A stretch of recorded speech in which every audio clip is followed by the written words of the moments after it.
I tell you what, if I'm in a fight though, and my teammates stand behind me and do this, come on, man. We can't be doing that. Just days ago, Draymond Green took a slick shot at Jordan Poole, clowning him for not backing up Jose Alvarado during his on-court blow-up with Mark Williams. It sounded casual on the surface, but the tone was sharp, pointed, and impossible to miss once the clip started spreading. After taking one too many jabs, Poole finally snapped back and went straight at Draymond on Instagram Live. No edits, no filters, no PR cleanup, just raw tension and real-time receipts spilling out in front of thousands of fans. It was awkward, uncomfortable, and exactly the kind of moment nobody expected to see unfold live. I tell you what, if I'm in a fight though, and my teammates stand behind me and do this, come on, man. We can't be doing that. David West used to always tell us, man, if something go on the court, you go over there because you don't know what's gonna happen. I ain't saying you gotta go over there and fight, but you at least gotta go stand because you don't know what's gonna happen. What if those five guys jump on your one teammate and you stay over there? Then what? You just gonna not help them? So David West used to always tell us, man, if your teammate get into it, go over there. I have to teeter that line a little bit because I've been involved in a lot. And so when I hit in the mix, it don't always go that way. So I have to teeter that line and but you gotta go over there. This wasn't just another NBA clip going viral for laughs. This was the spark that reignited a feud that never really cooled off.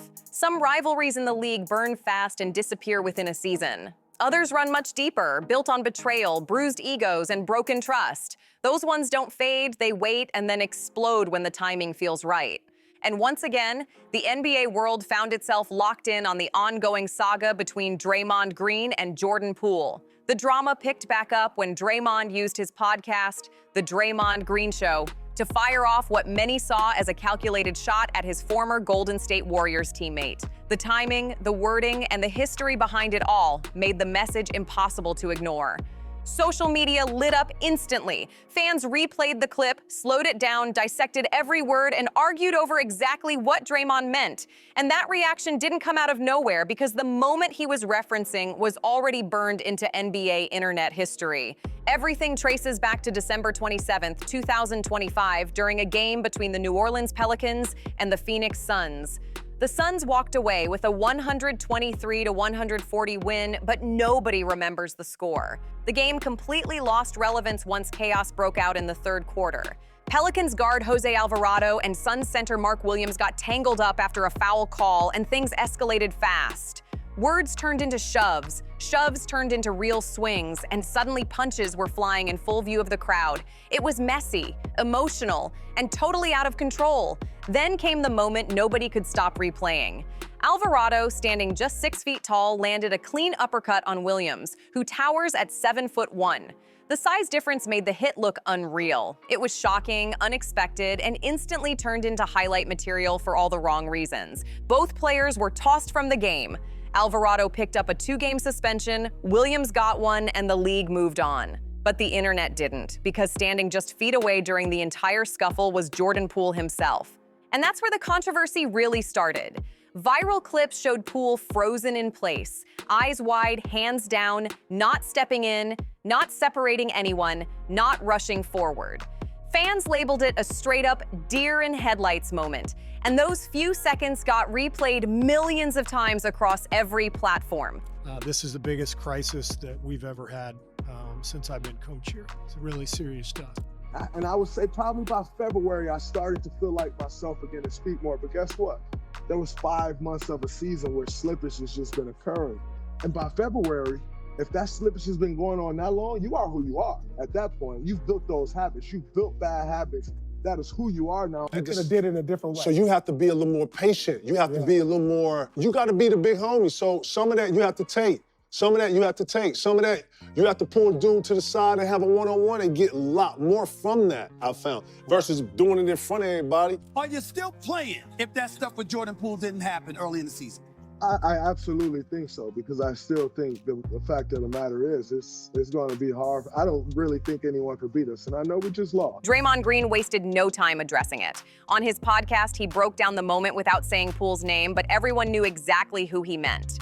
The clip played, the comments landed, and the message was loud without ever being direct. The irony hit fans immediately. Draymond, of all people, criticizing someone else's behavior during a physical altercation didn't sit right with a lot of viewers. Given his own history, especially his past with Poole, the reaction online was ruthless. Twitter lit up with jokes, sarcasm, and side eyes. Some fans joked that Poole was flashing back to his own experience and wisely staying out of trouble. Others called Draymond petty, saying he knew exactly what he was doing by reopening old wounds. What made it even crazier was the timing. Just weeks earlier, Draymond had publicly called what happened between him and Poole one of his biggest failures as a veteran. So turning around and seemingly mocking Poole's reaction struck many as hypocritical and deliberately provocative. And that's why this moment hit harder than a simple podcast comment. This wasn't really about a fight or a freeze-frame reaction. It was about unresolved tension, old scars, and a relationship that never truly healed. To understand why this blew up the way it did, you have to rewind even further, because what we're seeing now is just the latest chapter in a story that's been building for years. This didn't start in December 2025. What we're watching right now is the final eruption of years of tension, quiet resentment, and unresolved betrayal that began during what should have been the best stretch of their careers together. To understand why things feel so personal and so raw today between Draymond Green and Jordan Poole, you have to go all the way back to the beginning. Because here's what a lot of people forget. There was a real moment when these two genuinely respected each other. Not fake locker room talk, not media fluff, real trust. At one point, their connection wasn't just positive, it was a key piece of what made the Golden State Warriors work. When Jordan Poole entered the league as a first-round pick in 2019, he made a move that quietly said everything. He chose a locker right next to Draymond Green's. That wasn't random. That was a young rookie deliberately placing himself next to the loudest, most demanding veteran on the team because he wanted to learn the hard way. Think about that. Poole looked around a locker room full of champions and still decided Draymond was the guy he wanted guiding him. That choice showed real respect for Draymond's leadership, his edge, and his championship pedigree at that time. And early on, that decision paid off big. By the 2021 to 2022 season, their bond had clearly grown stronger. Poole openly described their relationship as authentic and genuine. He called Draymond Big Bro in interviews and welcomed the constant coaching, the yelling, and the intensity on the court. Their chemistry wasn't subtle either. You could see it every night. Draymond consistently praised Poole's growth, especially how he read defenses, controlled pace, and used screens intelligently. Poole thrived playing off Draymond's positioning, slipping around high screens, pulling up for quick threes, and attacking gaps before defenses could react. There's obviously been, much conversation about Draymond, going back to obviously the preseason incident. Even postseason, they were pretty adamant that they felt like it really impacted what went on last season. What is your just general perspective on how much of an impact the Draymond punch had on last season, and how is it left now with him and them? Yeah, I mean, we're in Washington now. And I will say, kind of got thrusted into a vet role before I was ready to handle it, before I knew what it took to handle it, and I failed miserably. I failed miserably. One of my biggest failures as a vet was what happened with Jordan. And it took me to go through that failure with Jordan Poole, who was someone that came in and chose his locker to be next to me because he wanted to. Was someone that I would spend time with, that I would pour into, and I f***ed it all off. And I haven't felt like that miserably at anything, at most things in my life. And so that was one of my biggest failures. They became dangerous together. Analysts started pointing out their two-man game, especially in pick-and-roll situations where Draymond created space and Poole punished defenses with speed and confidence. It wasn't flashy talk, it was production. They even had a playful rivalry that added to the vibe. Poole came from the University of Michigan, while Draymond was a proud Michigan State Spartan. On his podcast in April 2022, Draymond joked, "Jordan, as we all know, went to the school down the highway from Michigan State. No need to mention the name, but I absolutely hated him." That wasn't bitterness. That was locker room banter from teammates who were comfortable with each other. That kind of talk only happens when trust is solid. It showed how natural their bond had become, and that connection mattered. During the Warriors' 2022 championship run, Poole broke out as a real scoring threat, averaging 18.5 points per game in the regular season. He often shined alongside Draymond, feeding off his screens, his passes, and his energy. That stretch felt like real brotherhood, the kind that fuels championship teams. For a moment, the future looked wide open. Poole was rising, Draymond was still the emotional engine, and the franchise looked locked in. Then October 2022 hit, and everything collapsed fast. In one preseason practice, Draymond Green punched Jordan Poole.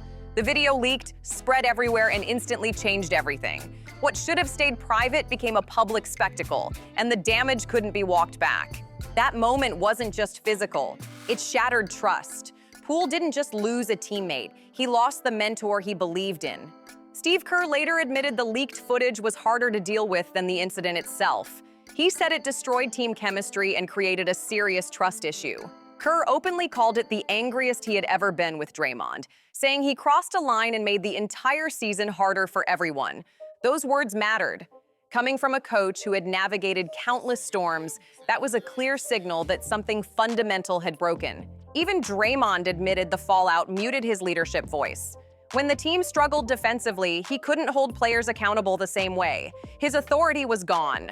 He pulled back, became more distant, and left a leadership void the team badly needed filled. Kerr repeatedly pushed for reconciliation, even suggesting Draymond take Poole out to dinner and rebuild some trust. But once a line like that gets crossed, fixing it isn't as simple as one conversation. Yeah, I love those guys over there. I love most of those guys over there, and really good group, really good staff. Shout out to the fans. Saw a lot of 3 jerseys out there, a lot of JP3 jerseys, which is always really cool, and always get a lot of love. We gotta start with the tweet, bro. After the Washington Wizards game, Jordan Poole said, "I love those guys over there. I love most of those guys over there." And then you respond with a tweet that says, I really am sorry.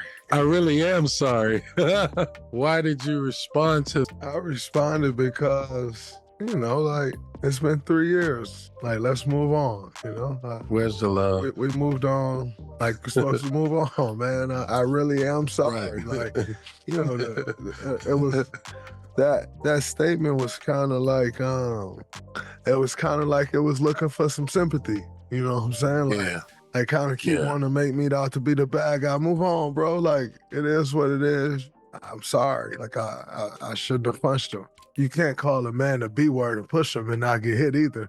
You know what I'm saying? Right. So I kind That's a of cold word. You know what I'm saying? I kind of sit in both of those spaces sometimes. And like, Yeah. the reality is, the answer is probably somewhere in the middle, right? Like, I shouldn't have knocked him out like that. If anything, I should have hemmed him up. Kind of was just a natural reaction. So the reality is, like, I probably should have hemmed him up or something like that. From that point on, everything between them carried weight.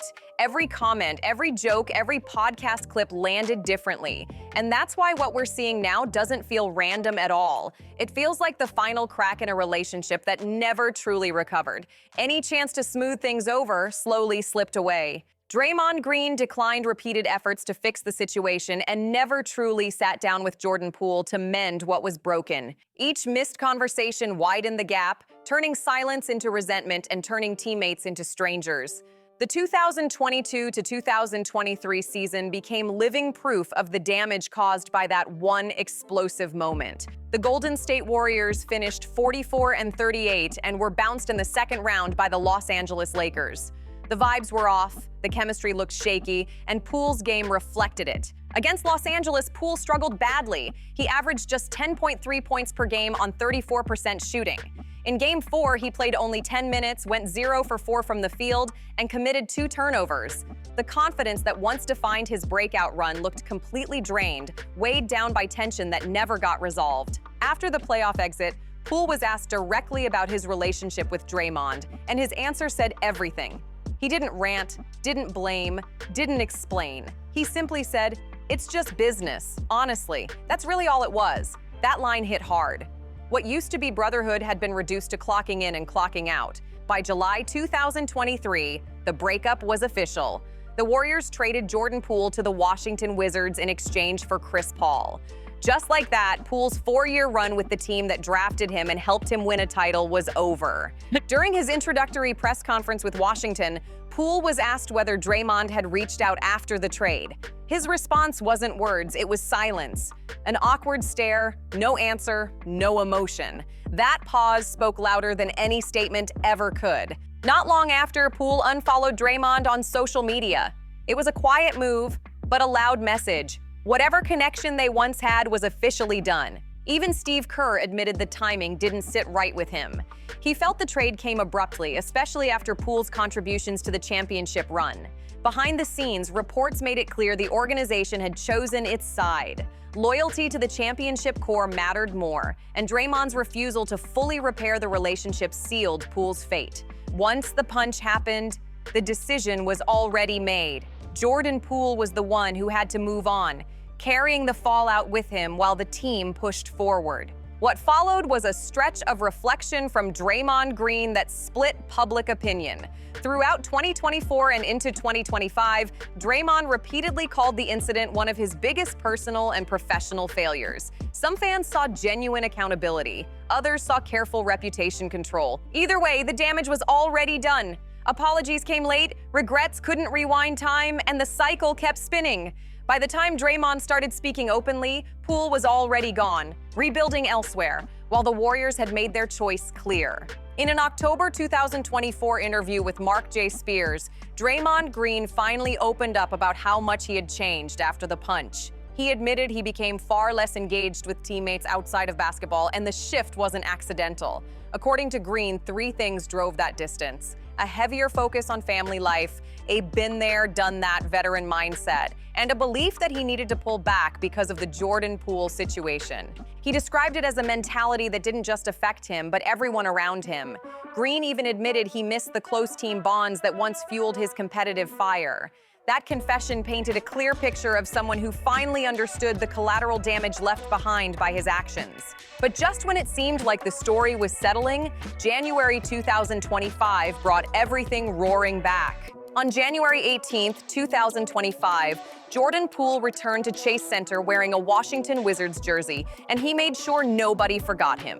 Poole dropped an electric 38 points, just one shy of his career high, shooting 12 of 25 from the field and a deadly 8 of 15 from 3. It felt personal, controlled, and intentional. Even though the Golden State Warriors still pulled out a 122-114 win, the night clearly belonged to Poole. In his post-game interview, he was asked how it felt to face his former teammates, and his response instantly sent shockwaves through the league. "I love most of those guys," Poole said. That single word, most, did all the damage. Fans immediately caught it, analysts froze the clip, and social media erupted. The message was obvious without being spoken. There was someone on that roster he didn't love, and everyone watching knew exactly who that was. It was a quiet jab, sharp and clean, the kind that doesn't need names attached to it. Hey, come on, man. So I know Loon was over there cracking up that Jose was beating up Mark Williams. Cause you're a big man. You know we gotta do better. I was a little surprised, but it was funny. It taught me a ton. It showed me how to be a better vet for Jonathan Kuminga, how to be a better vet for the Moses Moody's, but I had to go through that in order to learn. And like I said, it sucked. You're normally not supposed to punch a guy who's an intricate part of your championship and your championship hopes. He could have broke this boy's jaw. So that lets me know this is a little bit personal. The very next day, after Spears shared the quote on X, Draymond Green responded directly with a short message that stunned fans everywhere. "I really am sorry." That was it. No excuses, no context, just 4 words that instantly went viral. Reactions were split down the middle. Some fans thought the apology was genuine growth. Others questioned whether it was performative, timed perfectly to calm the narrative. A few even joked the account had been hacked because the response felt so out of character. Days later, on January 22, 2025, Draymond addressed everything in depth on the Draymond Green Show alongside Baron Davis. His explanation only complicated things further. He admitted, "I shouldn't have punched him," but immediately followed it with frustration about how the story continued to resurface. It turned into what many fans called an apology loop, remorse mixed with defensiveness, accountability paired with justification. The result left people unsure where Draymond truly stood. Green also revealed he had personally apologized to Poole's parents after heated exchanges spilled onto social media. He admitted the situation had knocked him off his square, and bringing family into it added a whole new layer to an already tense saga. Then, in June 2025, another twist landed. Jordan Poole was traded from the Wizards to the New Orleans Pelicans in a deal involving C.J. McCollum and Kelly Olynyk. What shocked fans wasn't the trade itself, but Draymond's reaction. Despite everything that had happened, Green publicly praised the move. On his podcast, he said, "I like it. Jordan still has room for growth. I don't think we've seen the best of him yet." He pointed to the Pelicans' stability under Joe Dumars and Willie Green, and highlighted Poole's fit alongside Zion Williamson and Herb Jones. For the first time in a long while, it sounded less like tension and more like respect. Whether that endorsement came from growth or hindsight, one thing was clear: this story still had layers left to unfold. For a short stretch, it really looked like the tension might finally be cooling off. It felt like Draymond Green had turned a page, that the apologies were real, and that both sides were quietly moving on with their careers. The endless loop of regret, reflection, and side comments seemed close to fading out. And then December 2025 hit. That calm vanished fast once Draymond's podcast comments about the Jose Alvarado and Mark Williams fight dropped.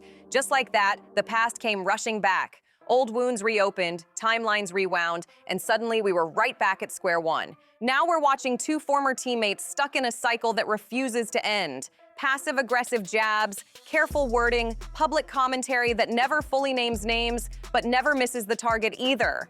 Nothing about this feels accidental anymore. What makes this saga hit harder than a normal NBA beef is the question sitting underneath it all. What does accountability actually look like in a professional locker room? How many apologies does it take before the damage is truly repaired, if repair is even possible at all? Draymond has called the punch one of the biggest failures of his career more than once. He's apologized publicly, reflected openly, and admitted the incident damaged his leadership and hurt the team.